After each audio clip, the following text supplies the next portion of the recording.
So we're going to talk about personal essays today. And the first thing I will do is sort of talk about them in general. And then I will show you where in our Google Classroom you find the information. And then I'm going to show you a couple of sample essays. And what I'll do is I'll actually read them. There's just two. I will read them aloud. You can follow along. I know you all know how to read, but sometimes it's nice to hear somebody else read it. And then I will separate you into small groups, and I will just let you chat with each other for a little bit. And I will give you prompts, like questions to ask each other in case you're not sure what to talk about in your small group. Okay, so that is what we're doing today.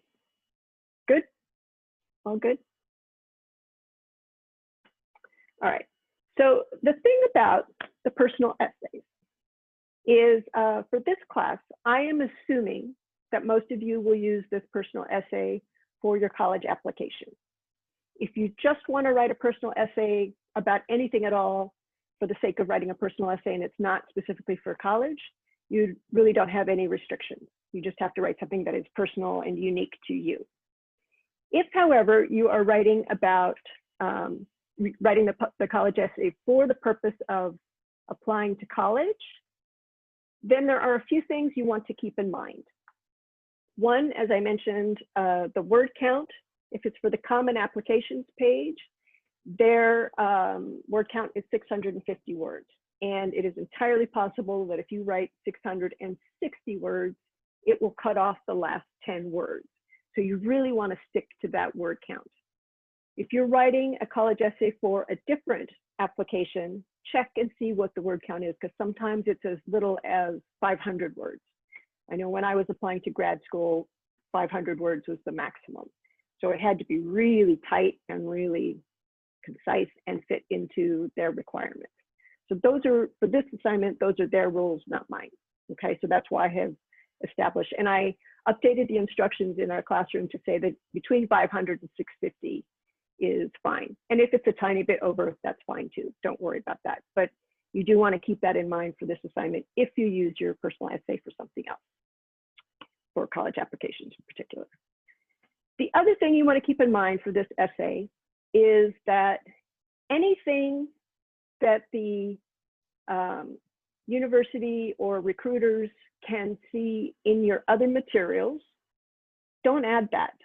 You have a very limited amount of words, so don't spend your word dollars on things that they can find someplace else. You don't want to talk about your GPA. You don't need to tell them how old you are.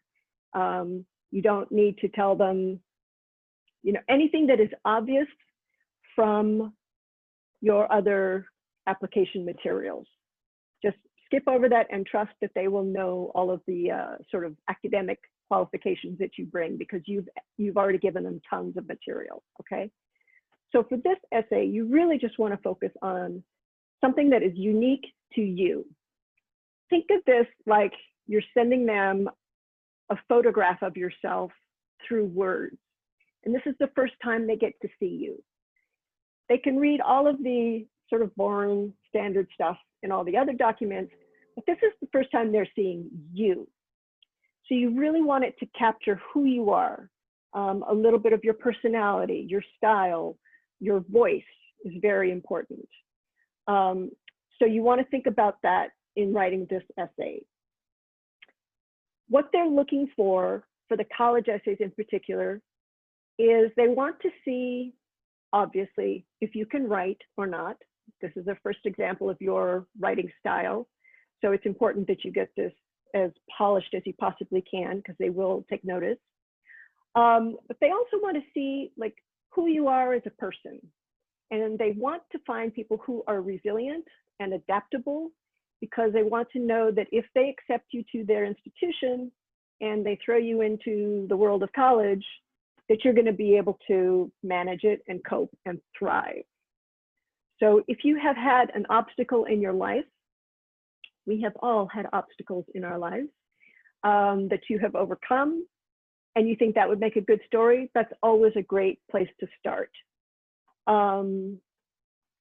They also want to see that you have intellectual curiosity, because they want people who are curious about the world, who don't come in saying, I know everything there is to know, and I'm going to show you how it's done, and you'll be lucky to have me as a student because there's never been anybody smarter than me in the history of the universe. Then maybe not. They're going to say, this person's a little bit full of themselves. So you want to show also that you have learned and you love to learn and you want to know more about the world. It doesn't need to be explicitly in those words, but you demonstrate that you're curious about the world, and that you can thrive in a learning institution. And that is because they're asking you to join their community of learning. So they want to make sure that you're a good fit with the other students that they anticipate having in classes. Earlier this morning, we had this same conversation. We talked a little bit about, for example, you do not want to write an essay that just says, my name is Martina Clark. I'm 17.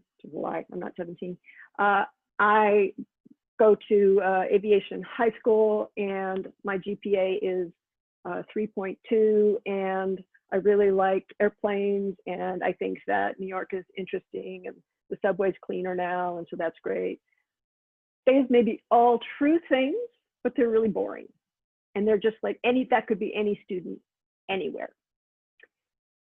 Anybody in this group, however, could write an essay about living through COVID-19 in the epicenter of a global pandemic. We were the hardest hit. And even though all of us went through that, you would each have a unique story to tell about it. So my story might be, for example, I lived through it. I realized I really don't mind being in quarantine because I like to stay home and read books anyway, so it's fine for me. I had COVID, luckily not a difficult case, but what makes my story unique is that I also lived through the beginning of the HIV/AIDS pandemic. And so I have memories of that came out when I heard all the sirens, for example. So that would make my story unique to me. And each of you would have something that could be unique to your story of surviving it. And I'm just using this example in case you're having a hard time thinking of something that you think is unique. Everybody has a story.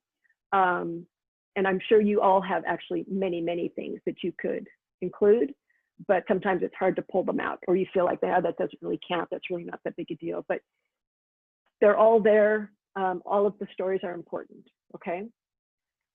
We're doing this essay second. We did the first one because nobody likes compare and contrast. We're doing this one second on purpose so that I have more time to continue giving you feedback. So once you submit it, you can resubmit it for regrading, but you can also keep working on it over the course of the semester because these are really important, I think, and they don't come naturally. Most people don't find writing personal essays sort of an easy thing to do, okay? It is my strong point as a writer. So for whatever that's worth, I want to be able to help you and take advantage of the fact that that's something I actually do feel good and comfortable with doing. So I can help you with that. Okay? Questions, comments so far? No? Okay. So I'm going to share my screen right now. And go here and here. Okay. So you should be able to see, that's my email. You don't need to see my email. Sorry about that. That's the wrong thing. And this one. Okay. So you can see my screen, which is our Google Classroom. This is actually the account for Lucy Aker, my cat, who's not really in the class, but she's enrolled just to make sure that I have a test account to use. So hopefully you can see that. Just maybe make some boxes wrong. Okay, so we're in the classroom. This is the afternoon class. So I'm going to check on afternoon. And we're going to go not to stream, but to classwork, the middle one. The things that you will need for this assignment, you will find in week 2, because we've already gone through the basic documents and start here week 1. Also, just to mention, hopefully you've all seen this, I've added a section in Zoom recordings where I am uploading these recordings that I do in class with you. So you can go back and refer to them, okay? Go back. Sorry about that. Go away. All right. So we're going to skip over, start here. We've already done compare and contrast week 1. So now we're looking at personal essays. On the top here is where you will submit your essay. It has all of the information. And I have also included the common application essay prompt. So you have that if you don't already have them somewhere, okay?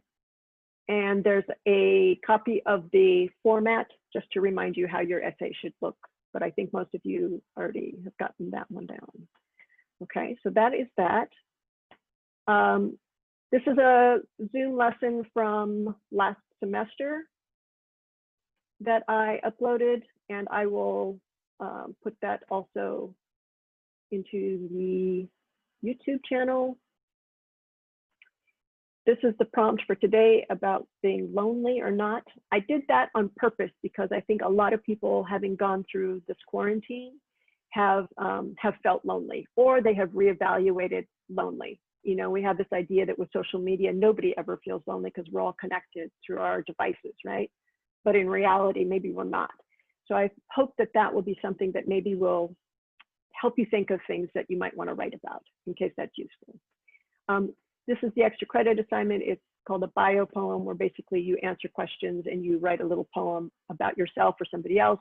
The ones that have already been turned in are beautiful, and I hope you have enjoyed them. And again, it helps you think about who am I as a person and what do I want colleges to know, okay? So then we go back to this section. This is possibly the most useful part. So this is the part that says personal essay ideas, guides, and samples. So in here, there's a blog about the common application. There are samples, essays, college essays, how to start a college essay, picturing the personal essay, writing a winning essay, all kinds of stuff. And then there's also some samples of personal essays that you may not want to use for writing a college essay. The cursor, yes. You may not want to use these for writing your own personal college essay, but they're great samples of essays that I just love them. I think they're beautiful personal essays. So there's just some ideas, again, to spark thought about what you could write about, okay? I don't even know what that one is, but anyway, the other one is college-bound excerpts. So I'm gonna click on this one. And in this document is, there are the 2 samples, which I'm gonna read, and then you can talk about them. But there's also a few exercises. And so you don't have to do these, but if they are helpful to you, you can. So one is you just write down, what do I want colleges to know about me? So you just make your own little chart on a piece of paper and write down, what do you want colleges to know about you? And again, don't worry about your GPA, don't worry about what school you went to. They know all of that stuff. But what other things do you want them to know?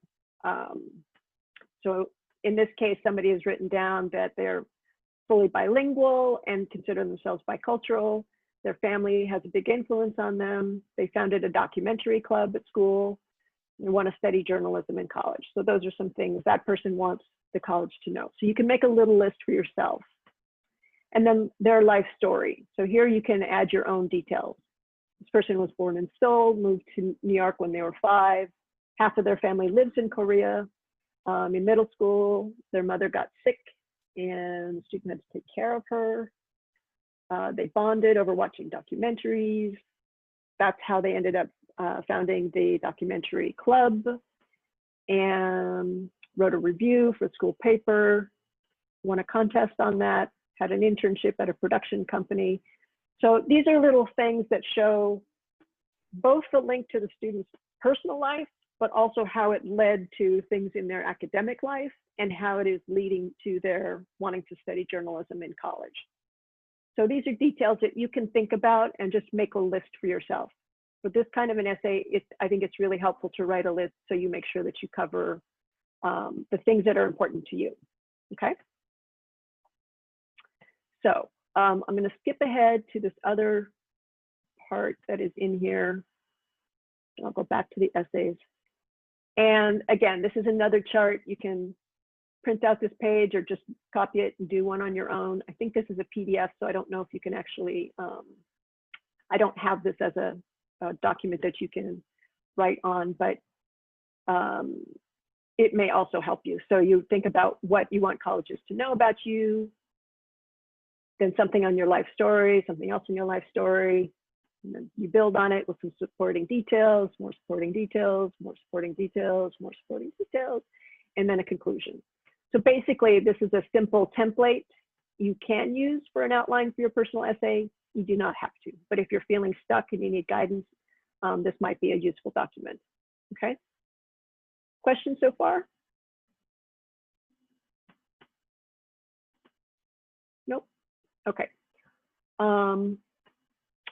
Never remember the name of this cat, the cursor cat, but I should. Anyway, okay, so I'm gonna read these two essays and then you will break into groups and talk about them, guided by prompts that I'll give you, all right? So sample number 1, title is Built from Destruction by Shirlika Hector, class of 2016 from Girls Right Now. That's a nonprofit organization in New York, totally a side note. And this student should have graduated this semester from Skidmore College.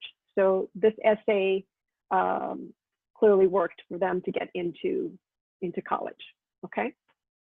So at 12, I woke up from a profound sleep to the sound of people screaming.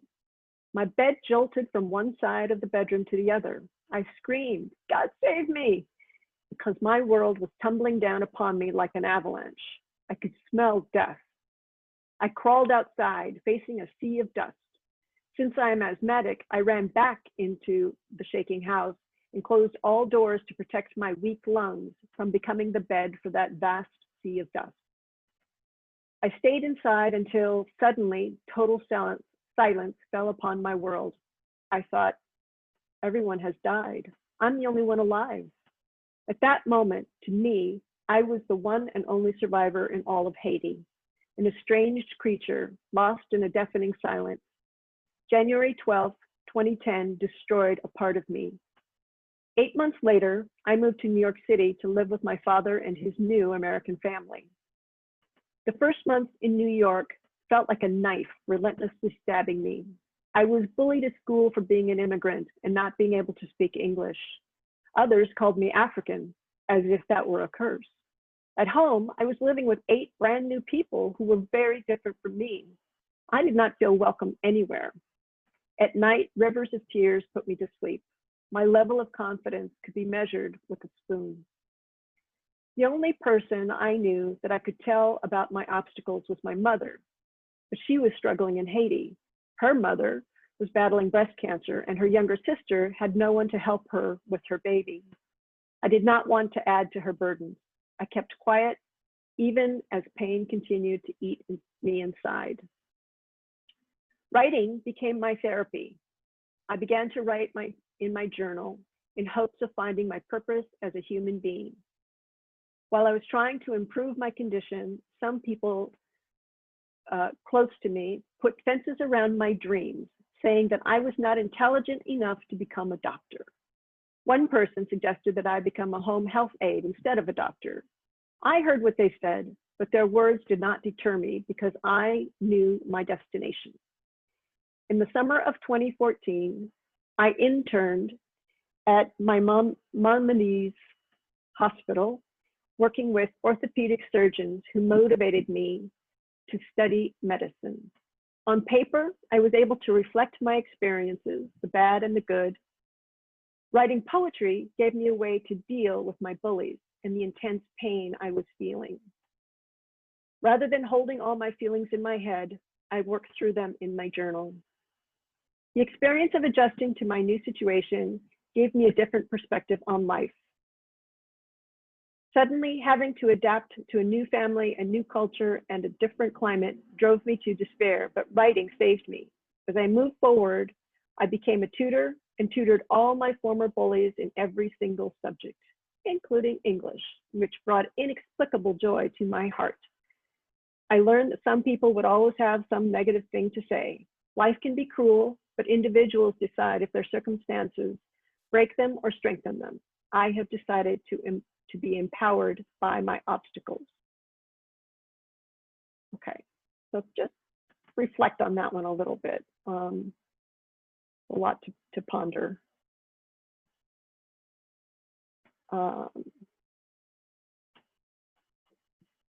And just to recap, the student went to Skidmore College and should have graduated in 2020.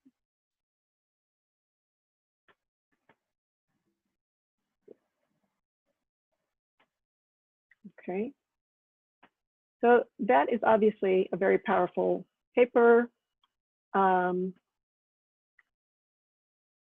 And I hope that you haven't all had experiences quite that dramatic, but it just gives an idea of something that is really powerful. She turned it from a very, very negative situation into something that was very unique to her and very empowering. And also, again, there, you know, I don't know how many people lived in Haiti on that day, but at least hundreds of thousands, if not millions of people experienced that earthquake, but her story is unique to her. So she had a common experience that she honed to just be her story and her story alone. Okay. All right. I am going to move on to the next one. And then you can either take notes or just listen. And again, these are still in your Google Classroom under week 2 samples. And so you can always look back at these and just see what they've done. All right, so sample essay number 2 is by Isabella de Simon, and she won the New York Times essay contest in 2016. And she was accepted to NYU, New York University, and again, class of 2020, so should have just graduated this spring. Okay, this one has a very different tone, but it's equally powerful. My small body and head of curly hair trotted over to the refrigerator in search of some butter for my bread. I shifted some cans of half-opened Goya beans and the remnant of a brick of dulce de leche that had seen better days. After much shuffling, I spotted the big brown container of margarine. Carefully placing the tub on the kitchen table and readying for my feast, I opened the container. To my dismay, it was filled with arroz con pollo. My eyes tightened and my stomach made Chewbacca noises. Maybe I could mash the dulce de leche on top of my bread. My finding was not a surprise. Rather, it was lesson number 73 engraved within the book of Dominican bread frugality. Why buy 99-cent storage containers when the products we buy already provide them for free? These lessons came in Spanish with the speed of a bull in a bull ring. It is a struggle for immigrant parents to successfully pass on values of frugality to their children while living in a developed country with a perceived flow of plenty. But my mother's iron will was the perfect match for those incongruences.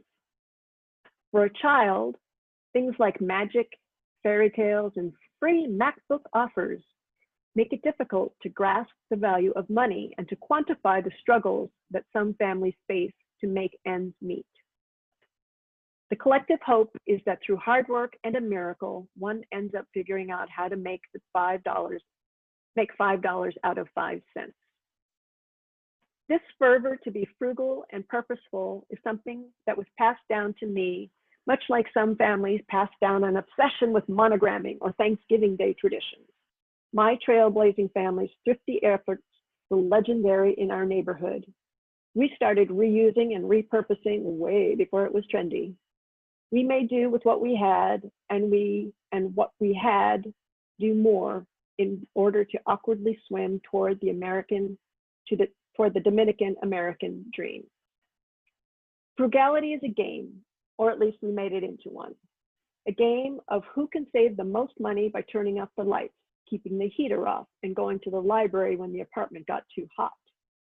A game of who could make a skirt out of a short dress or find a scholarship for swimming lessons at the YMCA. The act of conserving money, the audacity to solve problems no one has thought of before, is what set my family apart. Together, we share our victories in a little tribe of 4 Amazon warriors, partaking in our own version of the show, Survivor, New York City edition. The phrase making do could evoke connotations of stagnation and despair for some, but for me, it is about understanding my situation and being proactive. The values I gained from being able to make do are unparalleled. Making do gifted me with resiliency and gratitude. Making do allowed me to internalize acceptance and to value effort. Lesson 978 took place last winter. I woke up at home with numb toes. The temperature inside the house was evidently no different from outside. I questioned my seemingly crazy mother, to which she replied, "Come, cuddle with me." With closer inspection, I found my 2 sisters under the covers. The average family can spend up to $1,000 on heating their apartment, but my home is already comforting in its own way. A small bed with too many people in it, arms and legs perfectly intertwined. It doesn't get better than that on a cold morning. The laughs we exchange keep me warm. My grandmother's advice, sigue adelante, or keep moving forward, resonates with me. The arroz con pollo and the butter containers satisfy me, and our love for each other fuels me with the drive to excel. We make do every day, and through our doing and making, I know in my heart, the best is yet to come. Okay, that is essay number 2, which is also very powerful and beautiful. And also just want to mention quickly that I read them aloud for you, partly just so you don't have to do the heavy lifting, but also I think to show you that it's really important to read your own work aloud, because often when you just read it as you're editing, your eye will skip over things that your ears will catch. So for example, when you do spell check, if you have from instead of form, spell check will say that's fine, it's not a wrong word. But if you're reading it, your eyes will catch it and go, oh, wait a second, it's not form, it should be from. And so you catch things that you wouldn't catch otherwise. So it's a really, really, really good tip for self-editing. Okay. All right, so I'm just going to close this and go back. So once again, you can see where this is. This is in the section that is labeled Personal Essays, Ideas, Guides, and Samples. And it is in week 2, Personal Essay. Okay, so they are there for you to reference, and I will post this video when we're done. All right, so I'm going to stop sharing my screen. And I am going to turn off recording. 5,